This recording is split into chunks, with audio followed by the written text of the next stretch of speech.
My wife and I work at the same marketing firm. Lucy is a customer ambassador. Don't ask what that is.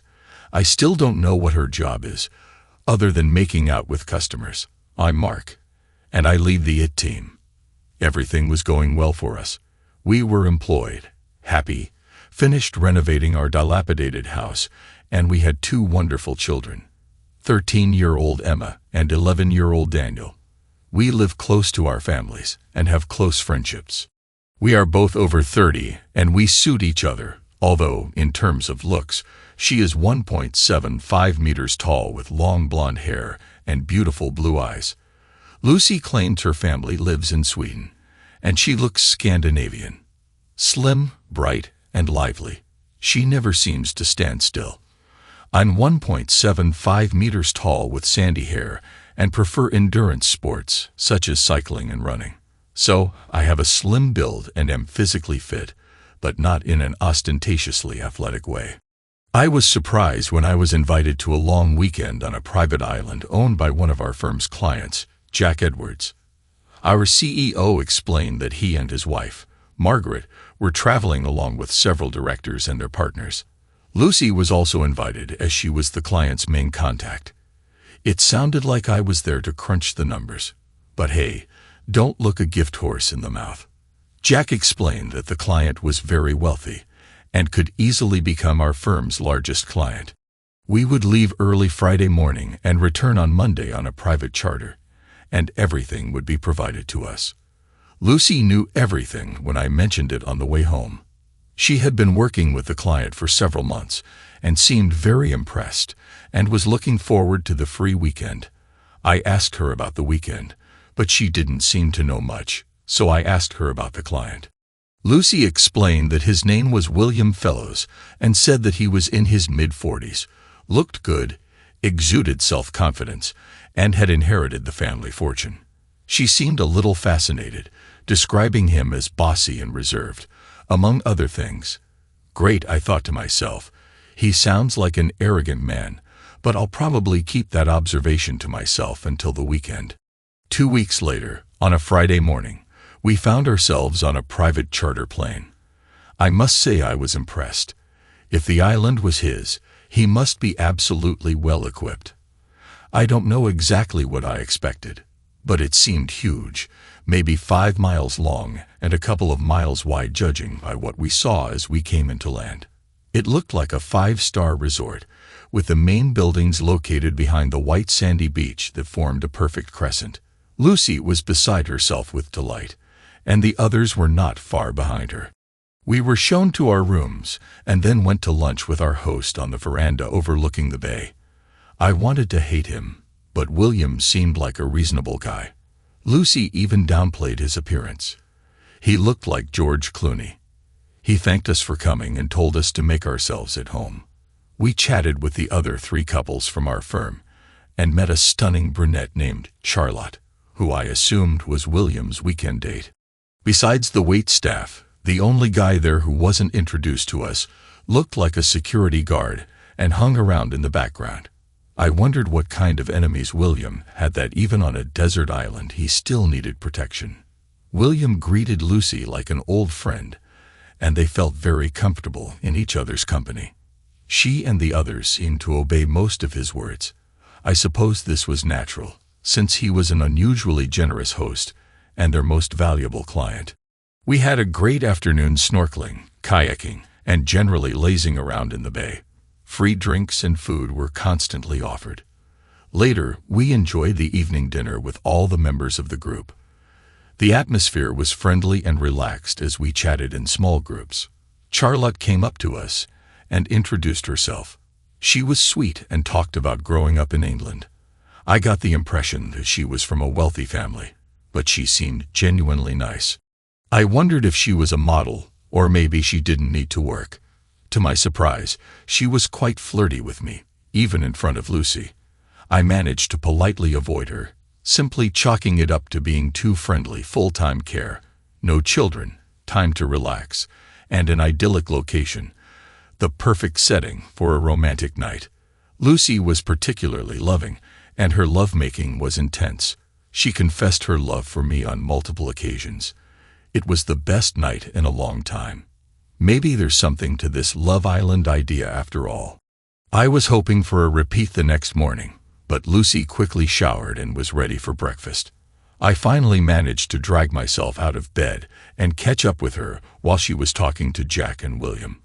I wondered if it was work, as both Jack and Lucy looked slightly stressed. Perhaps William was making out and using the weekend to push them into something work-related. As I approached, the conversation broke down, and after a quick snack, we and the others continued to enjoy another beautiful day by the pool. On Saturday, we went out to dinner, and I noticed that Lucy had become more dressed up. She looked stunning in a red satin evening dress and stilettos. After dinner, William asked if we could spare him a few minutes. We agreed and followed him into the office, followed by a security guard. William sat down in a high-backed leather chair, and I sat on the sofa opposite Lucy, noting that she sat slightly away from me. After a long pause, William spoke. "I have a proposal for you, Mark. It is personal." "Okay," I answered, trying to appear calm despite being completely stunned. William continued, "I've had the pleasure of working with Lucy and getting to know her better over the past few months, and it's been an absolute pleasure. We get on fantastically well and have built a great relationship." He paused, perhaps waiting for my reaction, but I had no idea where he was going with this, although the word relationship made me feel a little uneasy. He continued casually, "As a result, I have a proposal.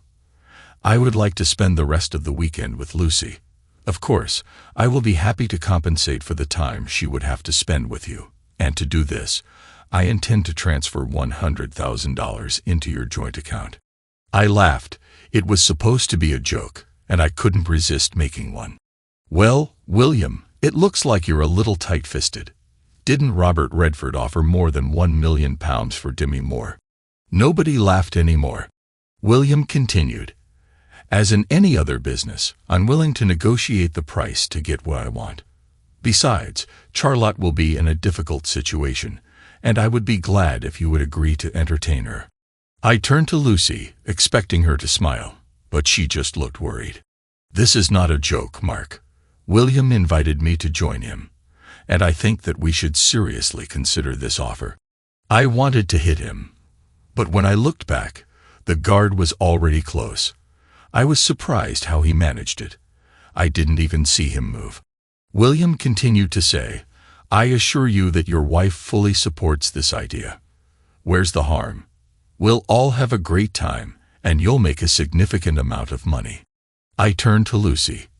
Maybe the difference in price is explained by the fact that Demi Moore didn't want it for that amount. Lucy flinched at this remark, but she was smart enough not to say anything. I desperately tried to think, but was forced to focus on my breathing, which was becoming increasingly labored. I looked at the guard.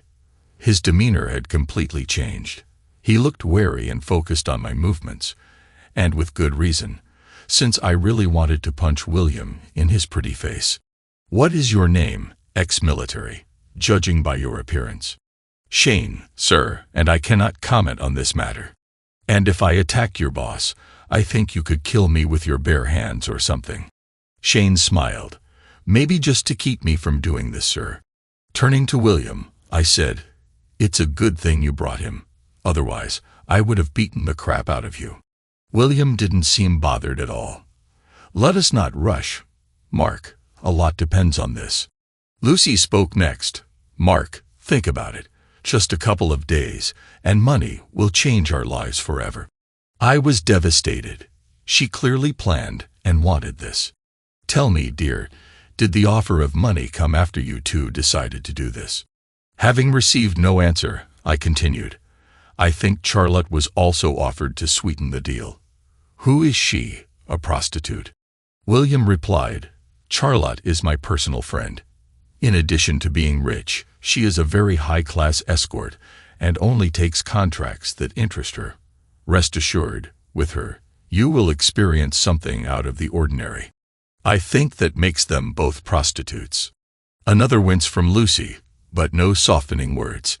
"Well, William, you can put your money up your perfumed backside. It was at this moment that Lucy spoke and showed her true colors. "This is my body, and I want to do this. It's just sex, and we'll both be interested in exploring it with others. William and I like each other, but that's it. That doesn't change our love for each other. I'm sure you and Charlotte will have a good time too." I was stunned by her words, which slowly came to me. "The difference, my dear wife, is that I don't want anyone else, and this is much more than you imagine. This is betrayal and conspiracy behind my back.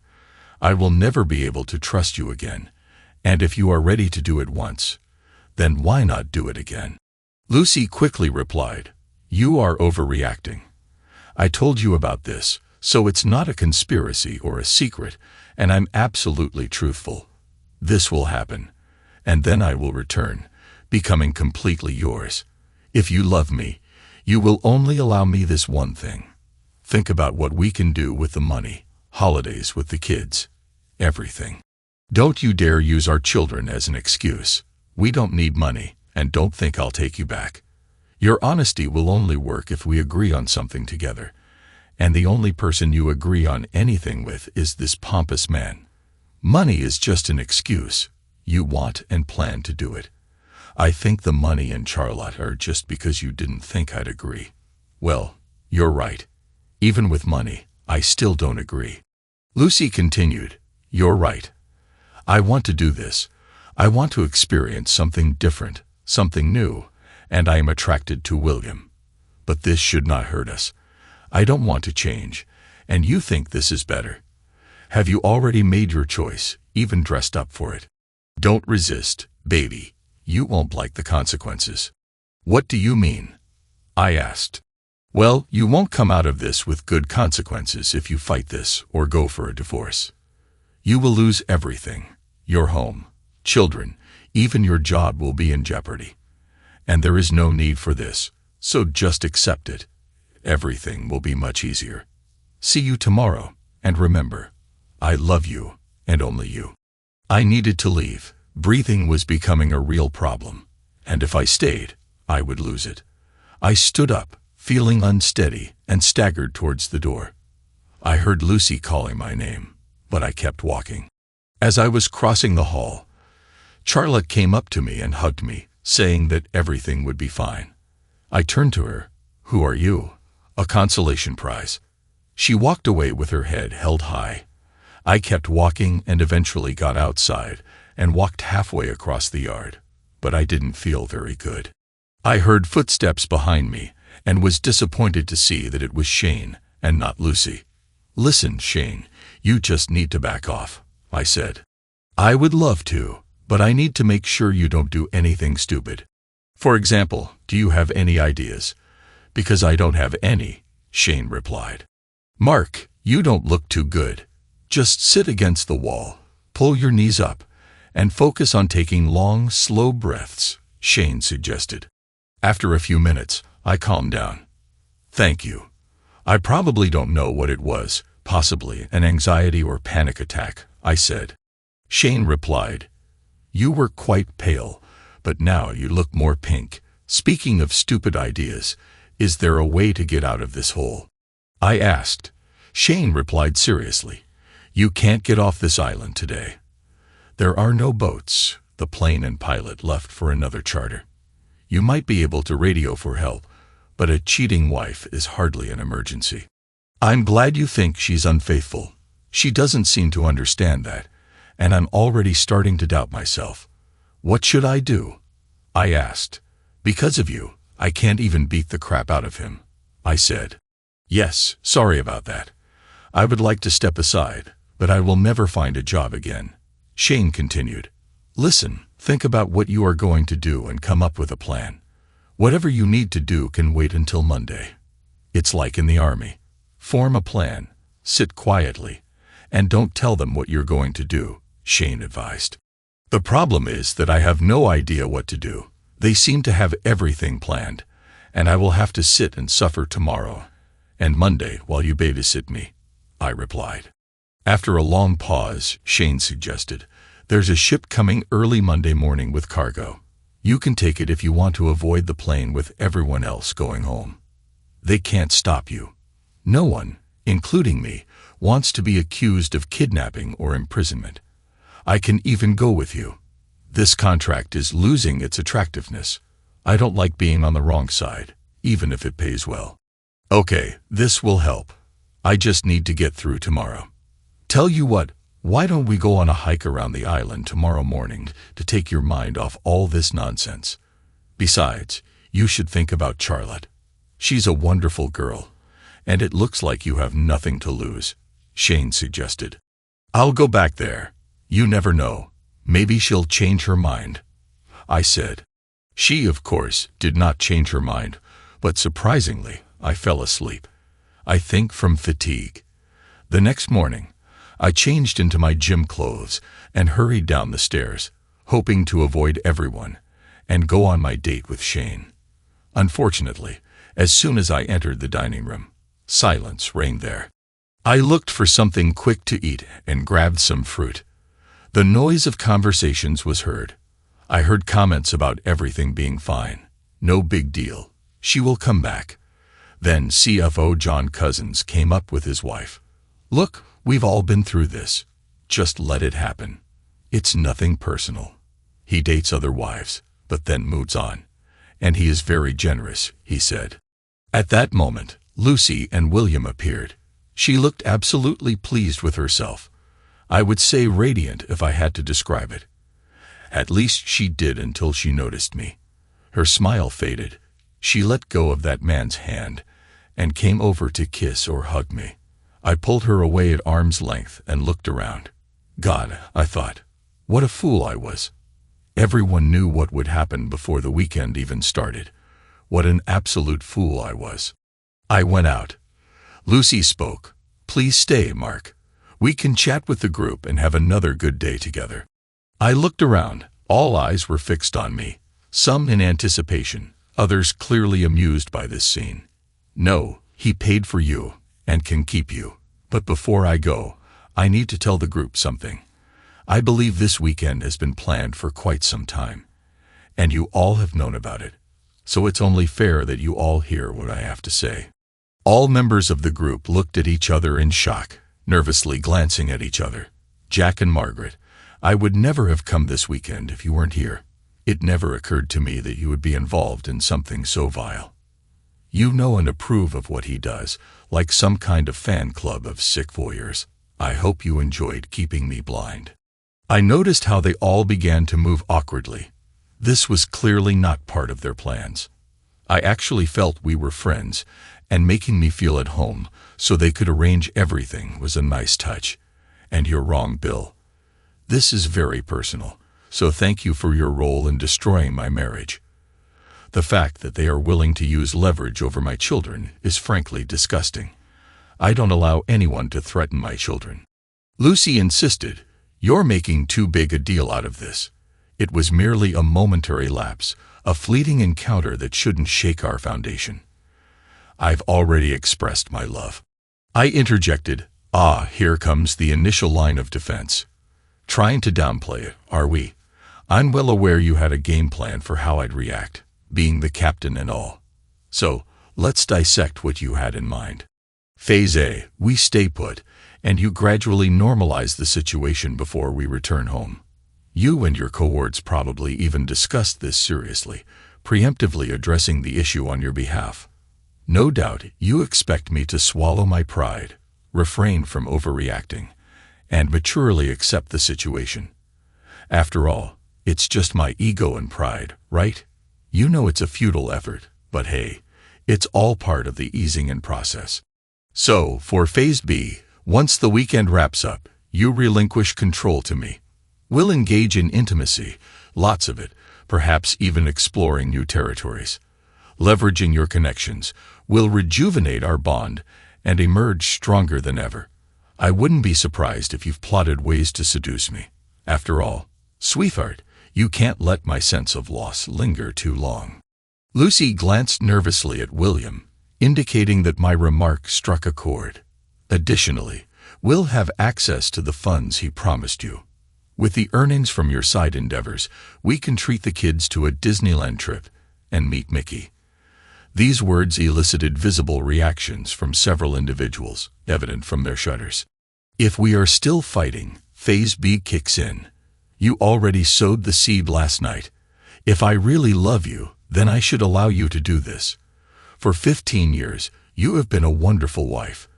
And this is just one night for you. Yes, this may begin to weaken my resolve. But what do I get after 15 years of devotion to you if I'm treated like garbage?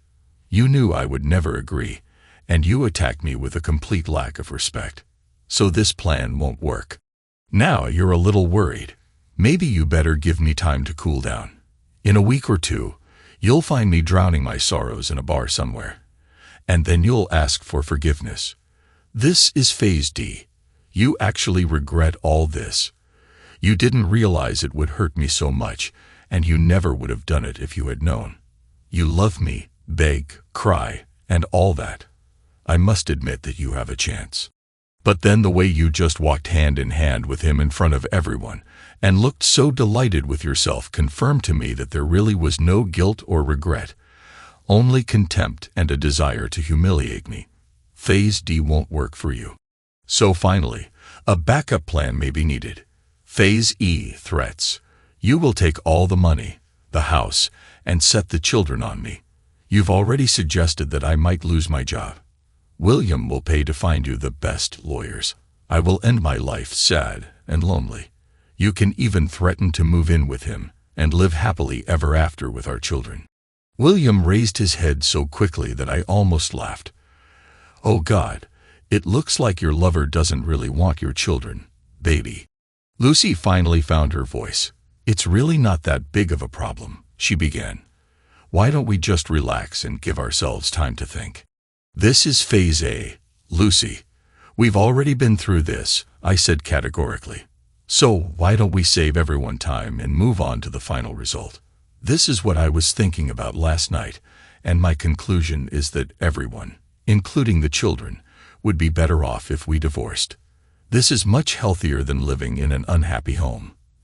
At the end of the day, you can't be happy if you're doing this crap, and I'm certainly not happy. You can try to stop me from seeing my kids, but you know I'm a good father, and that's good for them. And they're old enough to understand. I doubt your family and friends will support you after they find out what you did. I don't care about money. It's always been you. Everyone sat in shocked silence, eyes wide as goldfish. Do any of you have any more tips? Did I miss anything?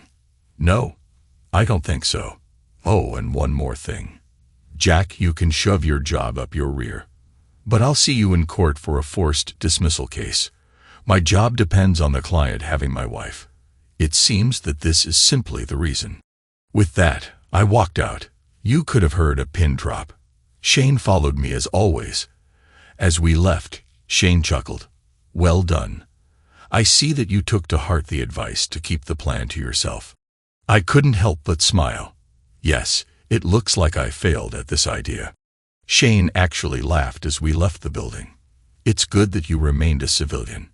You would never have achieved success in the army anyway. Let's go.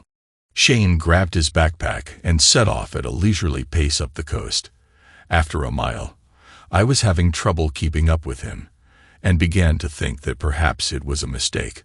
I heard him shout something from up front about how physical torture is a great way to take your mind off mental torment. My burning muscles and lungs seemed to agree. The scenery was breathtaking, and Shane was in good company. He switched from asking about me to hilarious stories from his time in the British Army. We spent several hours circling the northern part of the island, climbing along the coast. We headed to a high point in the center. I was barely out of breath when Shane suggested we jog back, since it's all downhill. I could barely keep up with him, but I suspected he was slowing down to either support me or torment me, depending on your point of view. We returned at noon. I was panting and exhausted, telling Shane that until today I thought I was in shape. He was hardly out of breath, but was kind enough to say that I was pretty fit, and that it wouldn't make me feel too bad since he was a physical education instructor in the army. I staggered to my room. Lucy was not there, and I wondered if my wife was earning an extra fee. I showered and finding myself very hungry, headed to the dining room to find some food, but was again disappointed to find William and Lucy there. Shane was also there, hanging out in the background, and I wondered how he managed it. He looked fresh as a daisy and fully dressed in a suit. William began to speak with his usual airy confidence. "Mark, my dear friend, I feel that we started on the wrong side, and I want to apologize. I've never had problems like this with my relationships before, and I certainly don't want to jeopardize your marriage." "It's too late. You've already done it," I replied. "I want to withdraw my request to spend this evening with your wife and increase the compensation." With these words, William handed me a piece of paper. I opened it and saw a check for $250,000. I stared at Lucy, who looked like she was crying, and I couldn't help myself. "You must have been pretty good to earn that much, Beatty." Lucy's eyes flashed with anger. "That's not the point.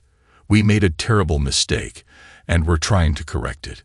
William was the perfect gentleman and was genuinely concerned about how you reacted. I laughed at this statement. "What is your idea of an ideal gentleman? Did he say thank you after he finished having sex with you?" "There's no need to joke, Mark. This is just a miscalculation on our part. We miscalculated your reaction to what was happening. It was a once-in-a-lifetime experience for both of us. You should be grateful to Lucy for making the sacrifice to offer you and your children a better life." "Just a miscalculation? I doubt it.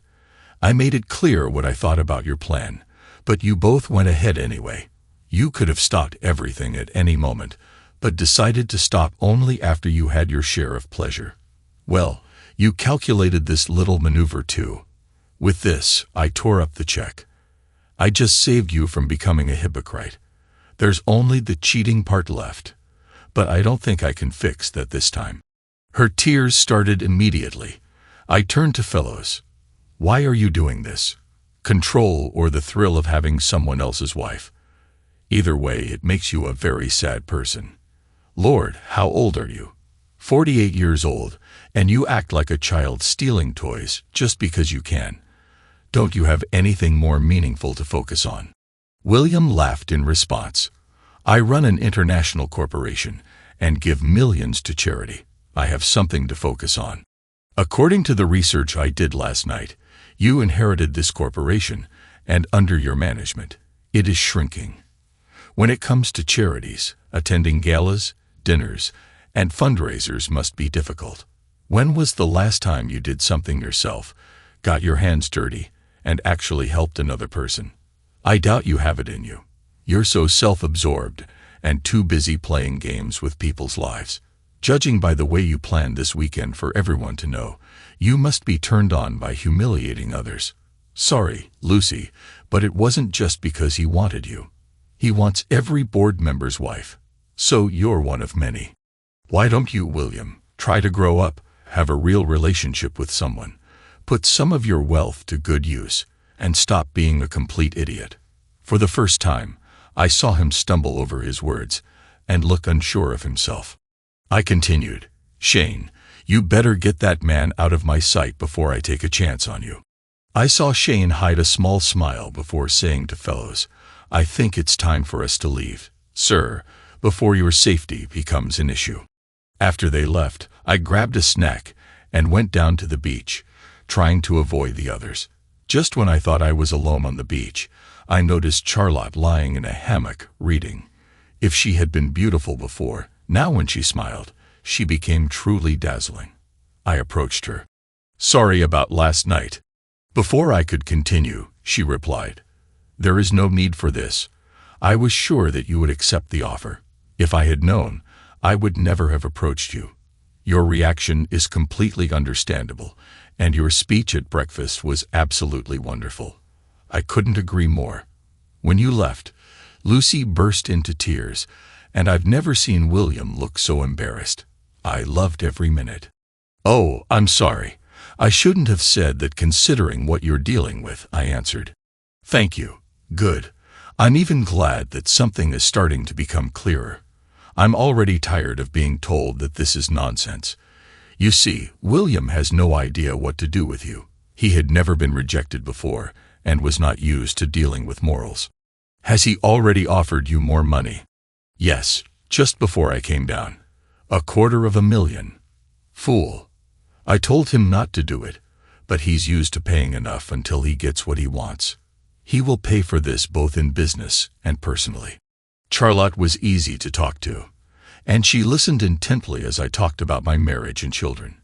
She was clearly intelligent and highly educated. She expressed surprise that Lucy would do this while in a seemingly happy marriage, suggesting that there had been some kind of unhappiness or open marriage arrangement between us. I thought about it. No, it's just an unexpected ambush. She seems to be completely fascinated by this guy. He can have that effect on a woman. It's all very charming. But the river isn't that deep, if you know what I mean. We talked some more, and I felt a little better. "I think you really love her. Your reaction to the proposals and at breakfast must be breaking your heart," she said. I shrugged. "I'm sorry that I took part in this. It's not your fault. I just need to survive one more night, and then maybe I can escape." She smiled again, and it was starting to distract. "Well, maybe I can help with this." Everyone was surprised when I came to dinner. Lucy no longer sat next to William. Dinner was quite normal, although I ignored Lucy's attempts at small talk. When Lucy asked if I wanted to go to bed early, I smiled pleasantly and said I had other plans. She looked embarrassed, and this embarrassment increased when Charlotte came around the table and hugged me as I stood up. We left the hall together. We walked down to the cabins on the beach. The original plan was to just leave together and give Lucy a taste of her own medicine, but Charlotte felt good in my arms. Very good. And when we kissed, at least some of the disappointment of the last 24 hours disappeared. I thought about keeping my morals, my sense of right and wrong. But then I looked at her. I guess Lucy wanted me to be more flexible, and as far as I'm concerned, our marriage vows have already been broken by Lucy. I had an outstanding night with Charlotte. It wasn't just her beauty. She had a serene sexiness.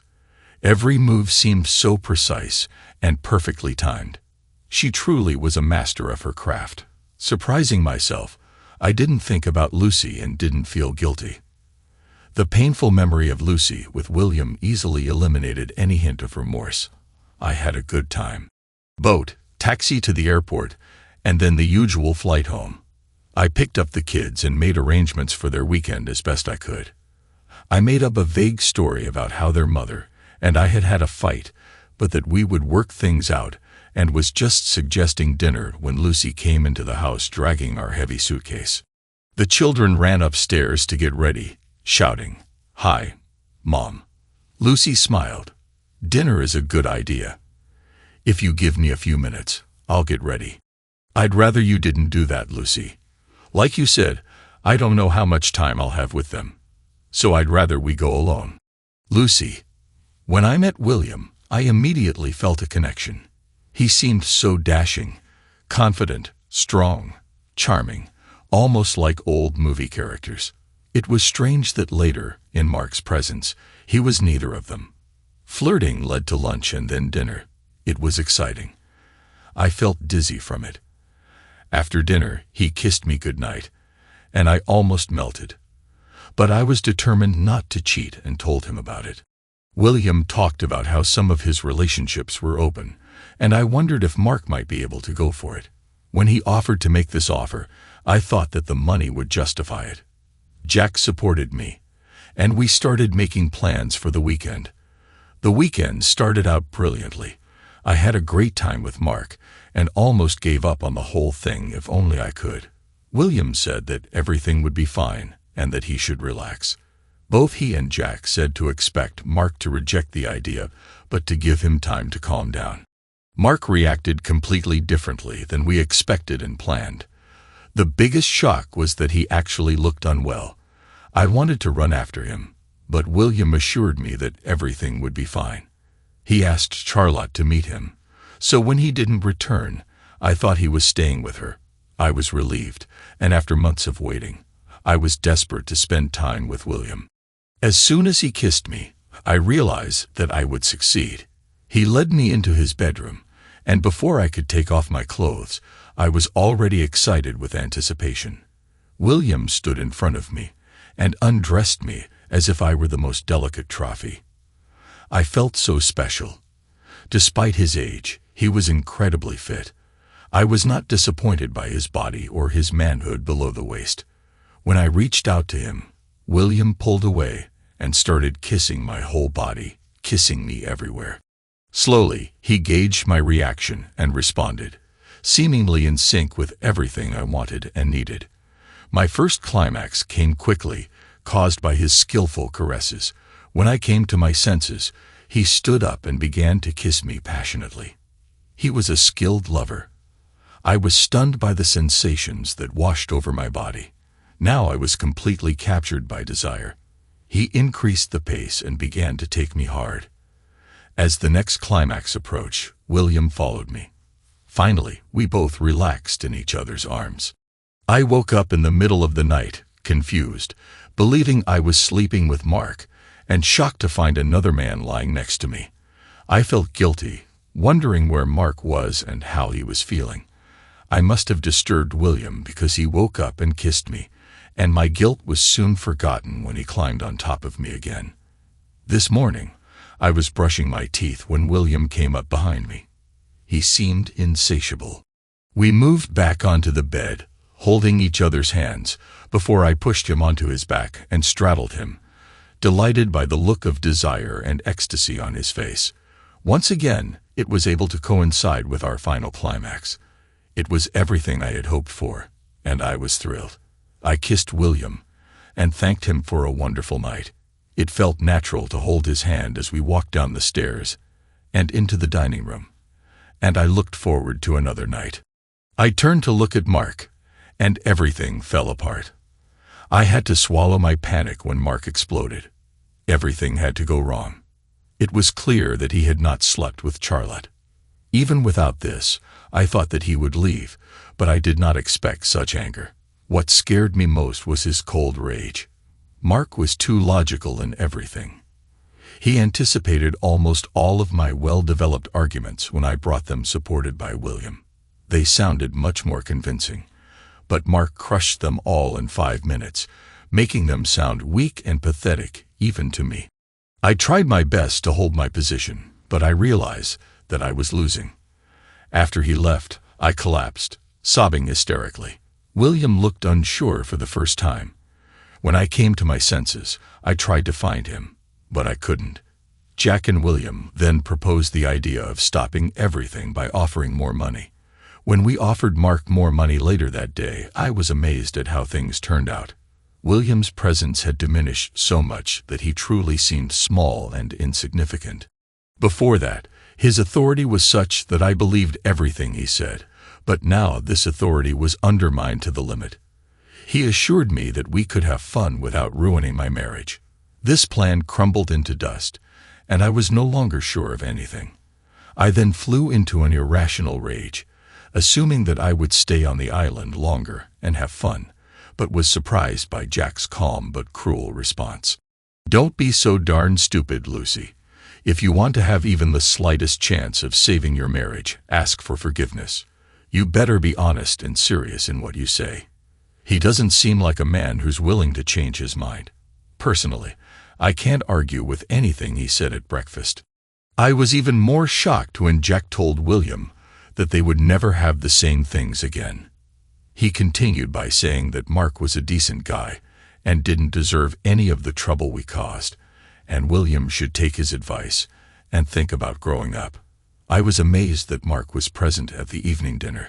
I tried to talk to him, but he simply ignored me. When he left with Charlotte, I was devastated. I was going to run after him. But what could I say, because I basically told him to do it and spent most of the trip justifying meaningless sex. I felt angry and betrayed, and then I remembered that I had done this and more with Mark. But what made it worse was that it was all pre-planned and so public. I think I deserve it, at least.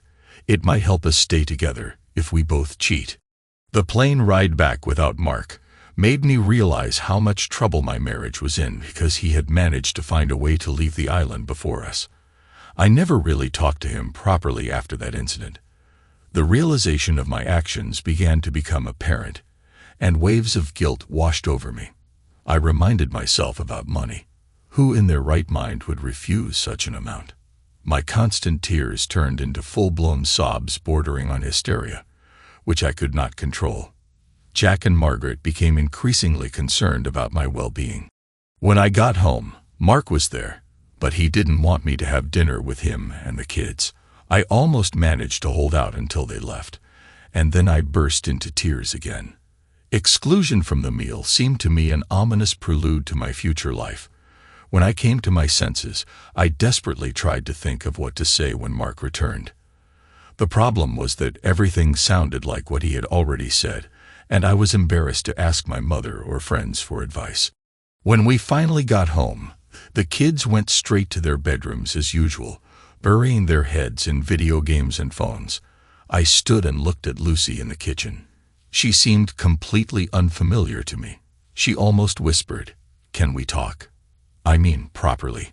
I shrugged, thinking that we should figure this out eventually, so why drag it out? "I'm sorry, Mark. I promise you that it was just one time, and I will be yours, and as faithful as before the weekend. I did it for the money. It could be life-changing for us as a family. I did it for us. You did it for yourself. We were fine, and money wasn't a problem. You couldn't wait to jump into his bed. You must have been in for a fancy dinner and sex overall. Everyone had a good time. You were overreacting. It shouldn't mean anything. You really should skip phase A, Lucy. You know it. This wasn't casual sex. It was a planned betrayal. Arrogant, selfish, all those traits that I hate. And now, I hate you very much. So you did the same thing to that?" "No, I didn't. I took revenge because nothing seems to reach you. You couldn't pull your head out of your selfishness to see how it affected me. I would never have thought about this if I had a faithful wife, and I hope it hurts. Really hurts, so you might have some idea of what I feel. Only, I didn't plan this in advance, and with the knowledge of everyone else, making myself look like a complete idiot. Speaking of which, how long did your secret plan take, and was this your first time with him?" Her eyes widened at this, but then she seemed to realize that this was a sincere and reasonable question. "It was the first time we had dinner, and I knew that he liked me. I think Jack and Margaret were feeling me out, asking if I was interested. The four of us were having dinner, and for the first time in my marriage, I found myself aroused by another man. His confidence was intoxicating. I knew it was wrong, and I resisted with all my might, and managed not to have an affair. Then William suggested the idea of asking you about opening up our relationship and what you thought about changing. We talked about this briefly one evening, but it was clear that you would not agree to this. Then he came up with the idea for this proposal, and I thought that the money would make it all worth it for you. We were nervous as the trip got closer, and he suggested inviting Charlotte to ensure that you would agree.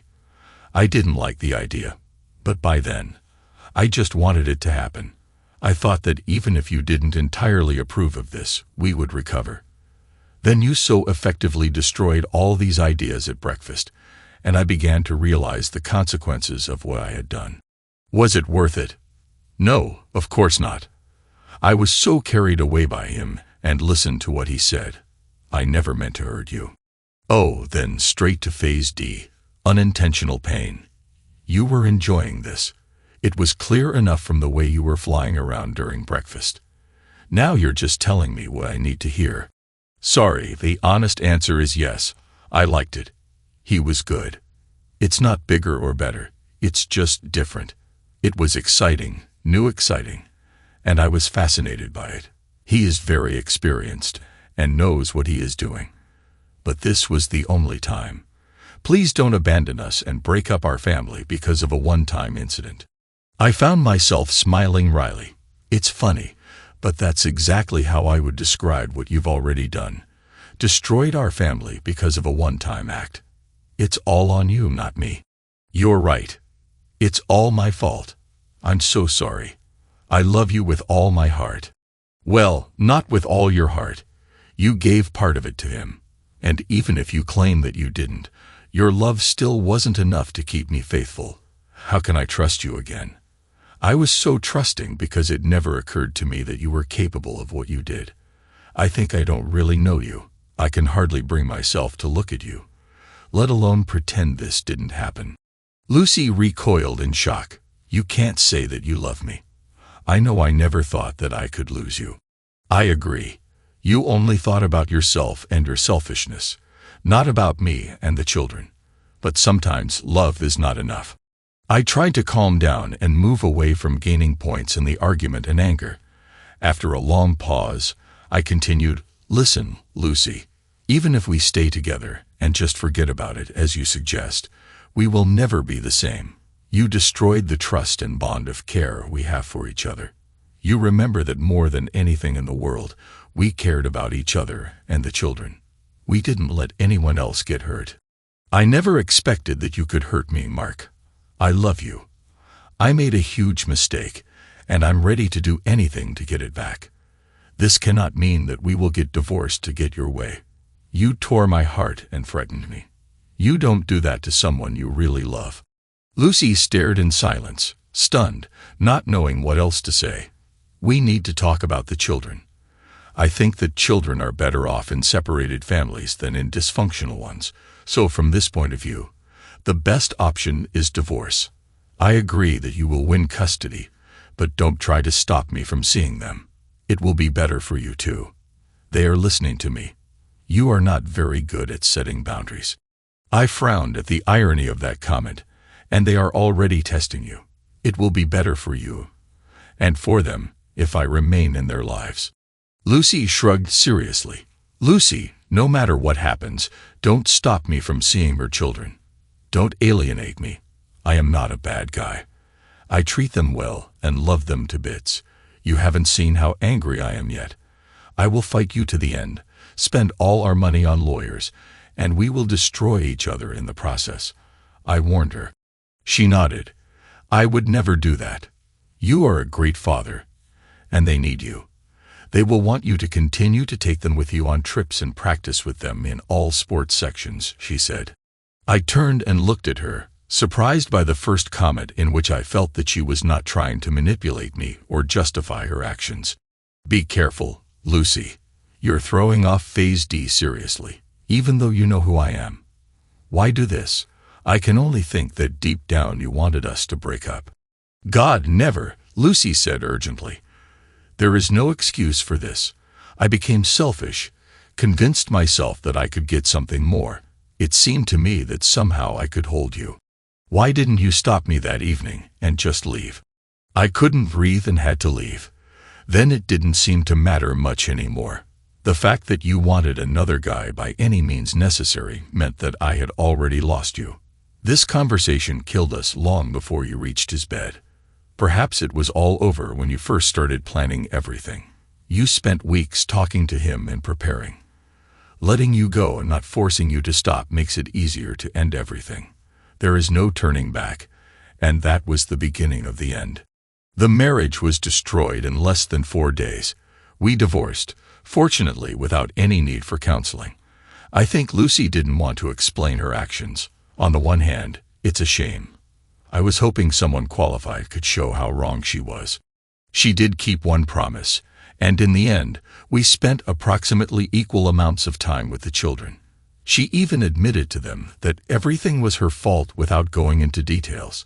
They were old enough to understand and often decided for themselves where to stay.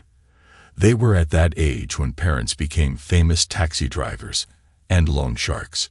I'm biased, but I think they are great kids and handled the breakup very well.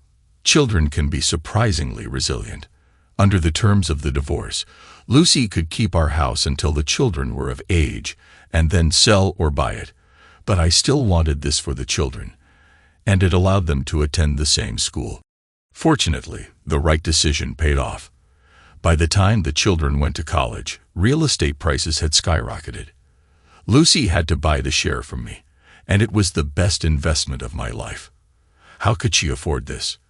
Well, we kept $250,000 and divided it up in the divorce. And just like with Charlotte, I couldn't hold myself to the moral high ground. What can I say? I am a practical person. Either way, it seemed like a small price to pay compared to the cost of marriage and what was once a happy life. I quit my job, was given a payout to avoid the embarrassment of an employment tribunal, and started my own web design business. Lucy kept trying to get us back together, but I just wasn't interested. So, was it the right decision to end the relationship? It was messy, and there were certainly no winners, but the initial threats and consequences did not materialize.